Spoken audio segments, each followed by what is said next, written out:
Then the next factor is the competition. What kind of competitive market you are in.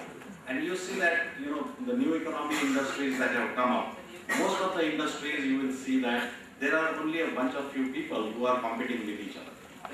It has not spread the way it was spread during industrial revolution. So you don't see 100 competitors, you see 3, 4 or 5 competitors for yourself. And that will have a huge impact on your business strategy, like we see in the telecom sector happening here. There is a limited choice that how many operators then can provide service to you the way you want it, and those operators will fight among themselves. And then based on that, what kind of strategy that the business wants to do will be dependent on how competitive you are and what is your rank in that competition. Are you the leader of that market, or you're number 2, or you're number 5 here? So you can look at the aviation sector, the kind of changes happening. Very interesting scenario developing in that market now. Globally, the aviation sector is going through a lot of pains. India is no difference to that. We heard that a couple of airlines are really finding it difficult to survive rather than fight a country like India when they are not doing very well in their own countries. And we heard that American Airlines has already declared that they want to liquidate. They are not able to operate the business. So what is the kind of industry competition that you are facing will have a big impact. And last is, what is the level of your organization's capability?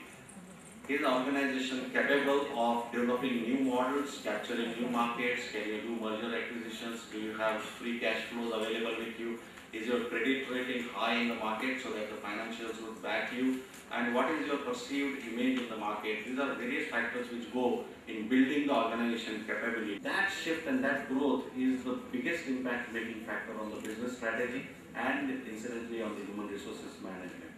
So what we require in this scenario is an unconventional will to win. The old strategies will not work. We will have to look at being fast. We will have to look at how do I capture international markets, and we have seen reverse globalization happening. There are many Indian companies who were known as very small domestic conventional organizations. They grew here and now they have gone abroad. They are now acquiring companies outside, they are doing partnership, they are capturing international markets. That's going to be the biggest business strategy. And then you can understand what would be the impact on the human resource management. Because we don't know as HR professionals what kind of HR strategy, what kind of HR activity happens in the global market, so we have in the organization. Many companies, you talk about the boom in the IT sector or the BPO sector, and you ask the stalwarts in that industry, just an example, and they will tell you that they never envisaged that they will have 100,000 or 200,000 people in their company.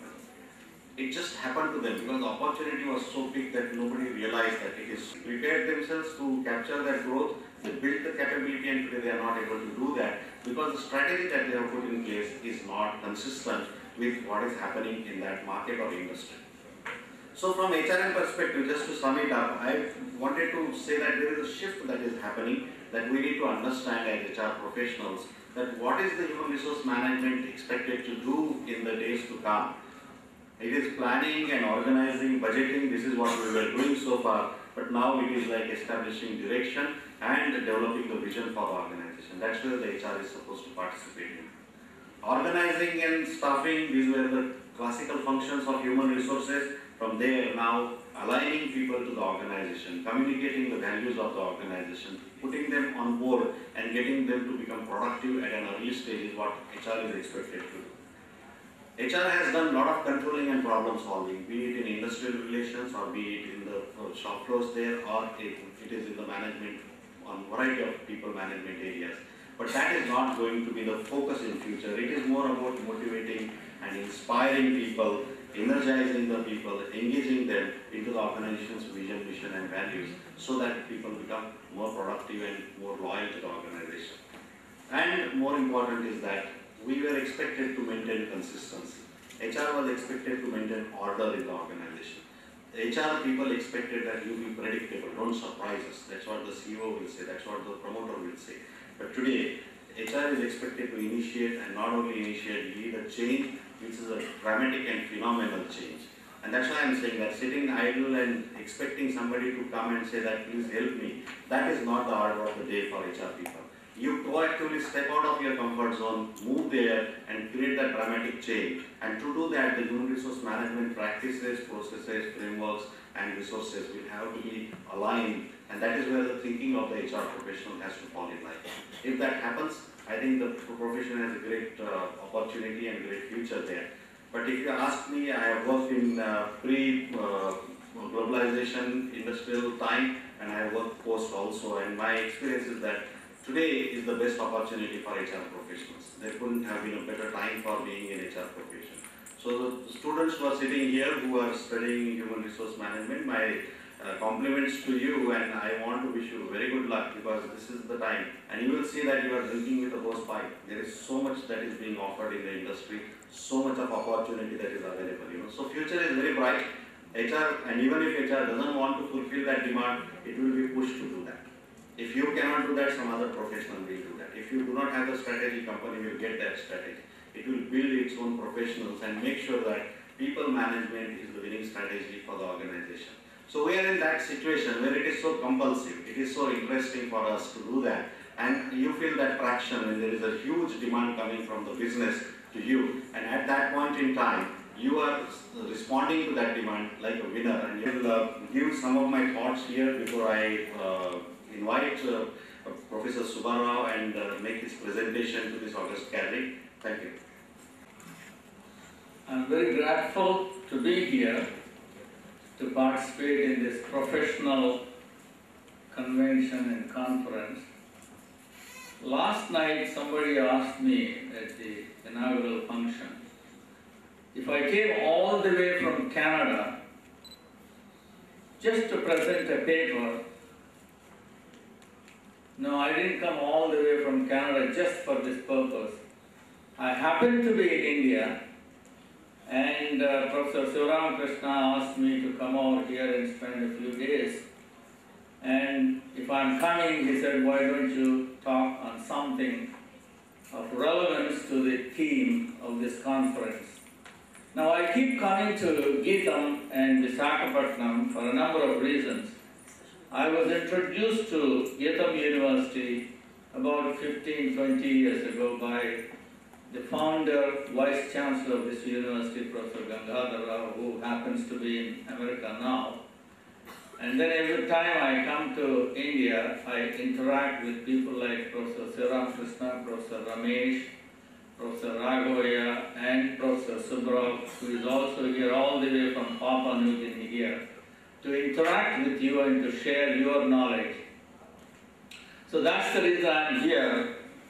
And I don't know how much time I have, but I have quite a few slides.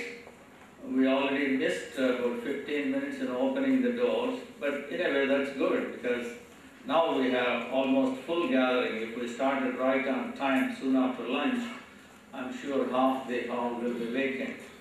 Now let me come to the point. Can you see? I think this focus light is blocking my slides. The importance and origin of the term strategy, what strategy means, which includes vision and mission. I'll give some examples. And the strategic commitment by everybody within the organization. And similarly, when he came to the Indian border on Hindu Kush area, he was confronted by it loses its market share, and eventually it might go into bankruptcy unless and otherwise some God saves them, like Air India is being saved by Government of India.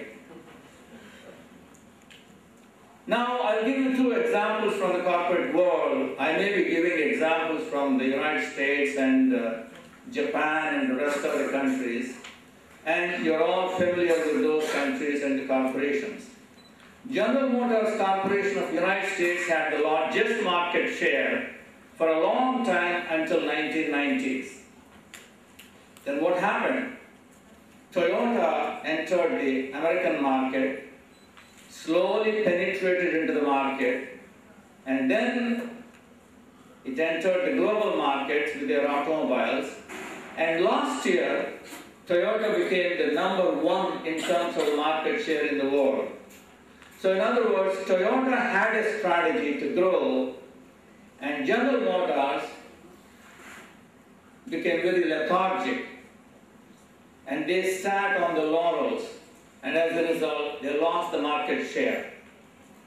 So for any corporation, If it is already existing, growth is the prime concern.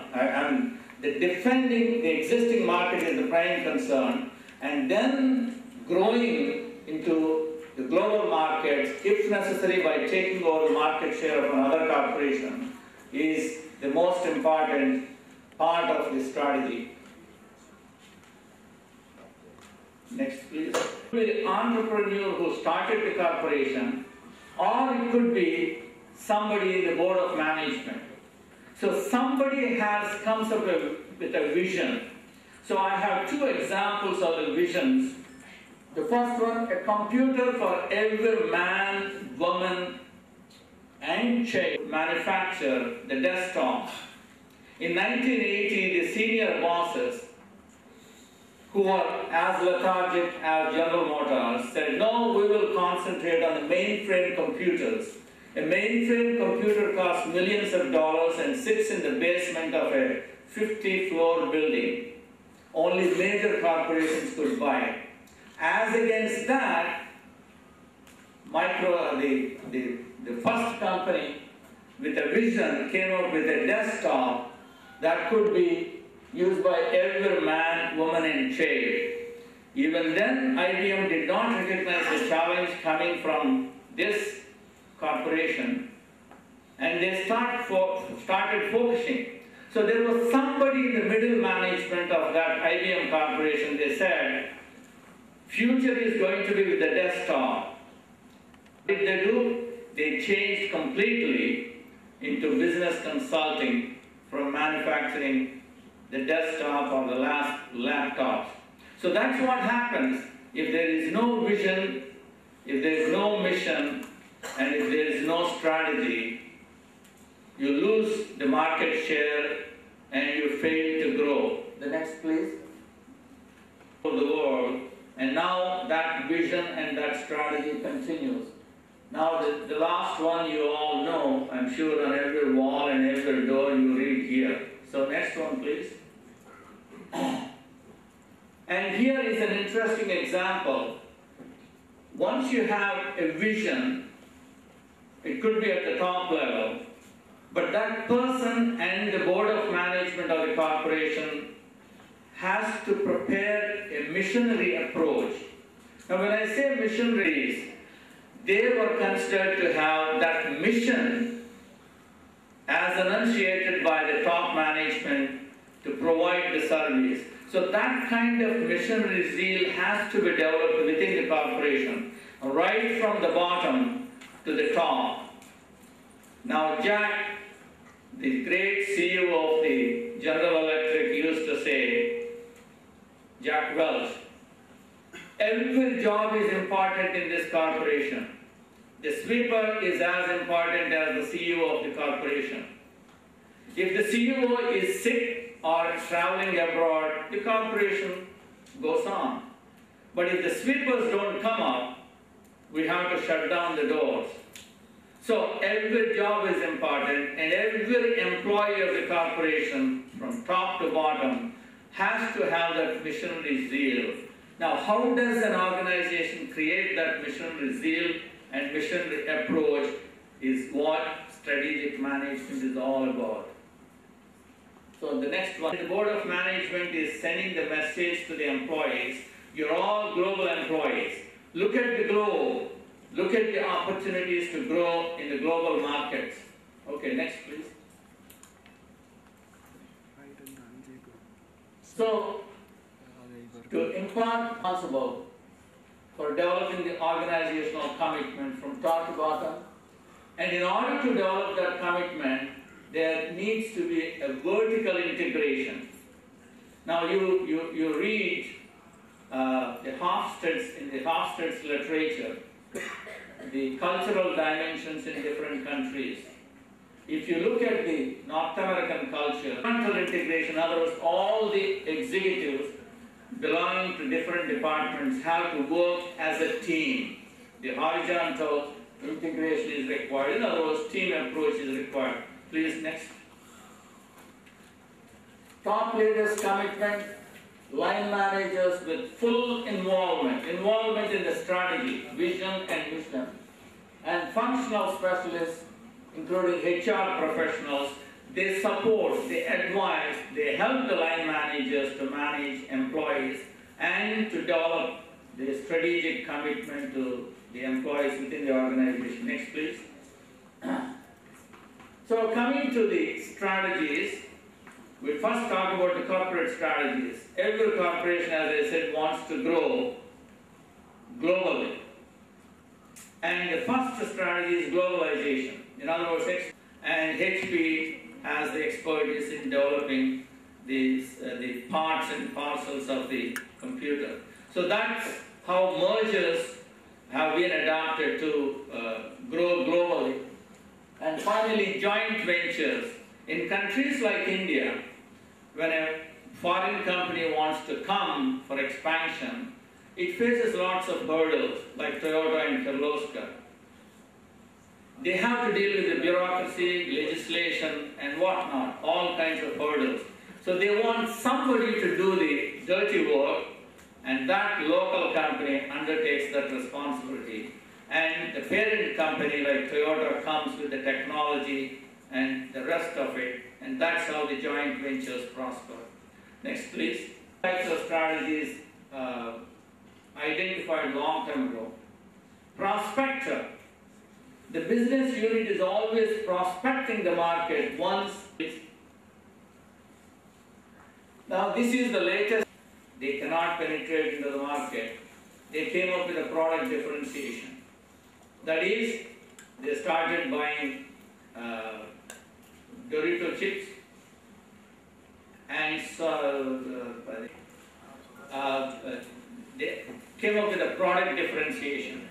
Now similarly in the car market, automobile market, companies like Toyota, they're always coming up with product differentiation. Now by bringing a new product, they're always competing. For example, I'll give you the focus dimension or a focus strategy. Toyota produces a number of cars, the Camrys, the Corollas, and all kinds of stuff. But then when they realized that there is a market that they could focus, the upper income groups all over the world, which is growing in number, they came up with the Lexus, which is an expensive car. So that product is manufactured with a focus on the upper income group. And then they knew that there is a competitor, the Mercedes-Benz cars. And in order to make sure that that focus succeeds, if you go to the dealers, Toyota dealers in the United States, they have a separate dealer. You don't find the name Toyota anywhere, it's just Lexus. But if you want to buy the rest of the Toyota cars, you have to go to the Toyota dealer. So when you have a focus as a strategy, produce the product, promote that product among the particular segment of the corporation. In North America, we use the best example, Nordstrom. Nordstrom is a clothing company, garments. Now, the upper income group people invariably go to Nordstrom store to buy their shirts, pants, and suits. The same suit which costs $25, $30, if one corporation cuts the price of the same product, the corporation A cuts and the corporation B has to cut, and if they go on cutting like that, they both go bankrupt. So what is cost leadership strategy? You cut the cost of production by motivating the employees, by introducing technology. You use all your means and resources to cut the cost of production. And when you cut the cost of production, you maintain the same market price as your other competitors, and then your margin of profit increases. When your margin of profit increases, in order to sustain the level of motivation and productivity, you've got to, all the stakeholders have to get a share of that profit. That is the cost leadership strategy. And I'll give you one example. The Lincoln Electric in North America, which is coming to India too. At one time, the General Electric was the leader, the market leader in terms of manufacturing the welding machines. and Lincoln Electric came into existence. It's a single product company, electrodes and welding machines. Now they introduced the teamwork, the bonuses, the incentives, and they drove General Electric out of the welding machines market. In other words, they not only increased the market share, they killed the General Electric, the major corporation, from that market. So that is what is cost leadership. They cut the cost of production of a welding machine by 50% compared to the General Electric. Next, please. Come to India, or places like India. They have a practice of first morning prayer, the company prayer, and then uniform. Everybody, executive as well as the workers, wear the same dress, and then they all go to the same cafeteria. And they made best use of the core competencies to grow and define the market. For example, Walmart is known for its supply chain, and every employee is committed to increase their profit. By increasing the profit, they are able to grow into the other markets. Coca-Cola's marketing. Coca-Cola is known for its efficiency in marketing. Again, it's a single product company, and it has the best marketing strategy. And again, the people involved in marketing are, of course, human resources. So they're all committed to that kind of marketing strategy, and they sell their product with that kind of a zeal. And that's the reason why they're able to grow in the world markets today. And the United Parcel Service and the FedEx, they're both in the parcels business. But there is product differentiation, and I'm sure you're all familiar. If you want to send a product very fast and track the product where exactly it is and when it is going to reach the destination, you can track it. But it is expensive. If you go to United Parcel Service, it's a bulk. They deal with the bulk movement of the products, less expensive, but then the way you get the service at the door, nobody can do that. Their employees, the truck drivers who deliver the product, are trained in such a way how to hold the product, how to reach the customer, and how to hand over to the customer, just like Japanese hand over their visiting cards by going. So that's the kind of service they provide. Now we call that, in innovation we have creators, and in service we have creative servers. Now take an example. A carpenter comes to your home to help you, or an electrician comes. If the carpenter comes and then does something, lot of dust and dirt falls. If it is in North America, in some of the good companies, the guy makes sure that he cleans everything before he leaves the house. Whereas in India, I've gone through that experience for the last 2 or 3 years. It's your job. His job is to break everything and throw the dust on the floor, and you sweep and you take care of your house. Now, the first one, the guy who takes care of everything and cleans, is a creative server. Now, have you seen when you buy LG or Samsung products? Let's say you buy a Samsung washing machine. I was surprised the other day. He came to my house and he said, "Sir, I'll go and send somebody," but then you have to keep calling. And then that second person comes, the third person comes, and your internet still is not working. But with the LG, he comes, he fixes it, he shows it, he makes sure it works, all done within 24 hours. So that explaining and making the product function to the satisfaction of the consumer is a creative server. So that's what we need in any strategy. He is creative server because he is committed to the corporate or the business unit vision, and he wants his product to be very successful. FedEx is a recruiter. It's not the HR department's job to recruit.